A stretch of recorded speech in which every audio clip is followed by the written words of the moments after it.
Līdz ar ASV prezidenta maiņai vēl jānodzīvo. Par šo laiku vēl var pietiekami daudz ziepes sastrādāt. ASV ir savas intereses, tā skaitā, lai nesamazinās militārie pasūtījumi. Nekad neaizmirsīšu Trumpa runu tanku rūpnīcā, kur viņš solīja darba vietu saglabāšanu. Tas bija pirms gadiem 5. Un te uzreiz tas sasaucās laikam ar to, ko Evika Siliņa paziņoja, ja?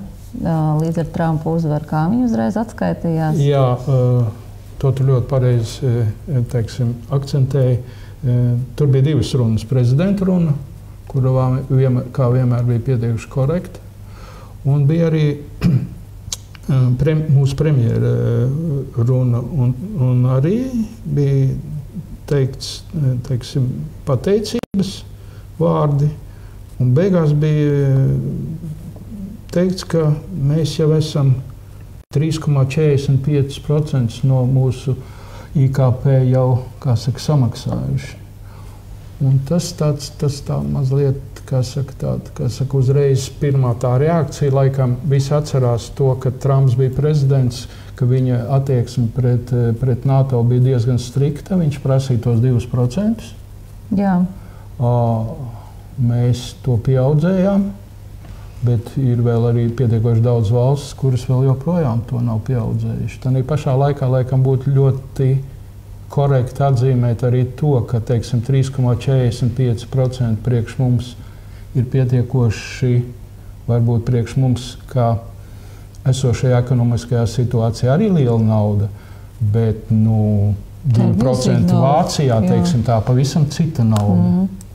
Un tas arī nav tik vienkārši izšķirties, ja, Eiropas Savienība ir veidot pavisam uz citiem principiem pēc Otrā pasaules kara, un militarizācijas, akcenti nekad Eiropas Savienībā nebija aktuāli, un tikai, tagad viņi paliek arvien aktuālāki.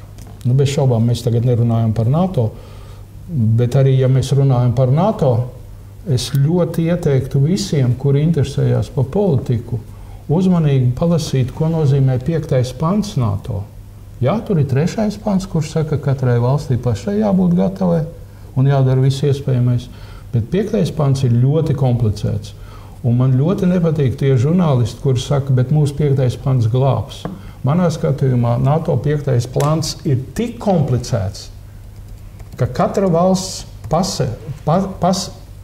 pati nosaka un izvērtē, vai jau uzbruk vienai NATO valstī, vai viņai arī ir jāpiedalās un jāizstāv. Un tas 5. pants arī veido atsauci uz NATO statūtiem. Mēs varam parādīt pat uz ekrāna, lai varbūt uzreiz mūsu skatītājiem ir priekšstats. Tad tas ir Ziemeļatlantijas līgums, jā? 5. pants. 5. pants, par ko mēs runājam tagad, lūk, te tas ir uz ekrāna. Šādu uzbrukumu gadījumā katra no tām izmantojot individuālās vai kolektīvās pašaizsardzības tiesības, kas atzītas Apvienoto Nāciju organizācijas statūta 51. pantā, nekavējoties sniegs palīdzību pusē vai pusēm, kas pakļauts uzbrukumam. Veicot pasākumus, kurus tās uzskata par nepieciešamiem, ieskaitot bruņotu spēku izmantošanu, lai atjaunotu un uzturētu Ziemeļatlantijas reģiona drošību. Jā.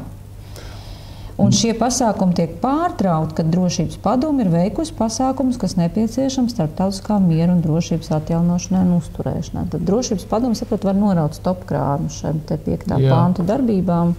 Un es vēl gribētu arī varbūt piebērt sāli, ka nesen, kas notikās Spānijā, Valencijā, ja?